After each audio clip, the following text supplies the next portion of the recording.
নতুন আঙ্গিকে পথ চলা শুরু করলো দুর্গাপুর প্রেস ক্লাব। নবনির্মিত দুর্গাপুর প্রেস ক্লাব ভবনটির দ্বারোদ্ঘাটনে বসলো চাঁদের হাট। গণতন্ত্রের চতুর্থ স্তম্ভ দুর্গাপুর প্রেস ক্লাবের সকল সাংবাদিক সদস্য ও সদস্যদের কাছে এ যেন এক পরম প্রাপ্তি। বাংলা নববর্ষের শুভ লগ্নে দুর্গাপুর প্রেস ক্লাবের নবনির্মিত ভবনটির শুভ উদ্বোধনে আজ দুর্গাপুরের বুকে যেন এক ইতিহাস লেখা হলো। দুর্গাপুরের প্রাণকেন্দ্র সিটি সেন্টারের একদিকে গণতন্ত্রের তৃতীয় স্তম্ভের বিপরীতে নবনির্মিত গণতন্ত্রের চতুর্থ স্তম্ভ জলজল করছে দুর্গাপুরের বুকে। তিনি এখানেই ইচ্ছা প্রকাশ করেছিলেন, এখানে কোনো একটি মিটিংয়ে এসেছিলেন সৃজনীতে, আমার যতদূর মনে হয়, এবং সৃজনীতে তার কাছে একটি আবেদন রাখা হয়েছিল এবং সঙ্গে সঙ্গে স্টেজ থেকে তিনি বলেছিলেন হ্যাঁ হ্যাঁ ওদের প্রেস ক্লাবটা করে দাও। তা সেই স্বপ্ন আজকে বাস্তবায়িত হয়েছে। রাজ্যের মাননীয় মুখ্যমন্ত্রী মমতা বন্দ্যোপাধ্যায়ের ঐকান্তিক প্রচেষ্টায় ও রাজ্য সরকারের অধীনস্থ আসানসোল দুর্গাপুর উন্নয়ন পর্ষদের সহযোগিতায় আজ নবনির্মিত দুর্গাপুর প্রেস ক্লাবের নতুন ভবনটির শুভ উদ্বোধন হলো। এরকম একটা প্রেস ক্লাব দুর্গাপুরেই হলো।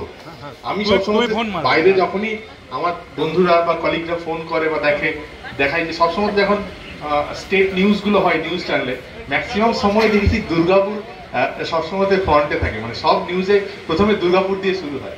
তো সেটা সবসময় যেটা আমি স্যারের কাছ থেকে শুনি যে সমালোচনাই হোক বা সেটা কোনো একটা পজিটিভ নিউজই হোক, দুটোই আমাদের ক্ষেত্রে খুব একইভাবে কিন্তু রেলিভেন্ট।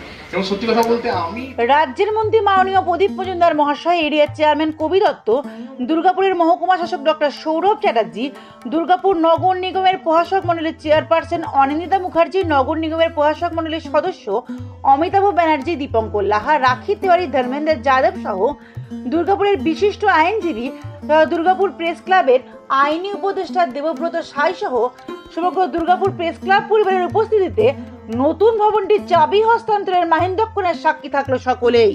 দিদি, আমাদের একটা এখানে প্রেস ক্লাবের জন্য যদি আপনি জায়গা দেন, উনি কাল বিলম্ব না করে, আমার মনে আছে তখন আমার আর এক ভাই যিনি এডিডি এর দায়িত্বে ছিলেন তাকে নির্দেশ দেন যে ওদের একটা জমি যেখানে দেওয়া যায় দেখে নিয়ে দিয়ে দেবেন।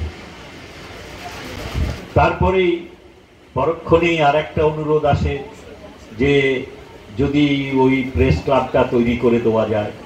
অনেক জেলায় এই ধরনের অনুরোধ তিনি পেয়েছিলেন এবং চেষ্টা করেছেন সম্মতি দেওয়ার, কিন্তু আমার মনে হয় না যে সব জায়গায় আমার স্মরণে নেই যে উনি প্রেস ক্লাব তৈরি করে দেওয়ার জন্যে সব জায়গায় উনি নির্দেশ দিয়েছেন। শুভ সূচনা লগ্নে জাতীয় পতাকা উত্তোলনের পাশাপাশি শহরের আকাশে মাথা উঁচু করে দুর্গাপুর প্রেস ক্লাবের পতাকার গায়েও লাগলো হাওয়া। সাদা পায়রা বেলুন উড়িয়ে বিজয়ী উৎসবের সাক্ষী থাকলো দুর্গাপুর প্রেস ক্লাবের সকল সাংবাদিক বন্ধু। করতালিতে ভরে উঠল সমগ্র চত্বর। বহু প্রতীক্ষার অবসানে অবশেষে নবনির্মিত দুর্গাপুর প্রেস ক্লাব ভবনটি দুর্গাপুর প্রেস ক্লাব পরিচালন কর্তৃপক্ষের হাতে হস্তান্তরিত করা হলো।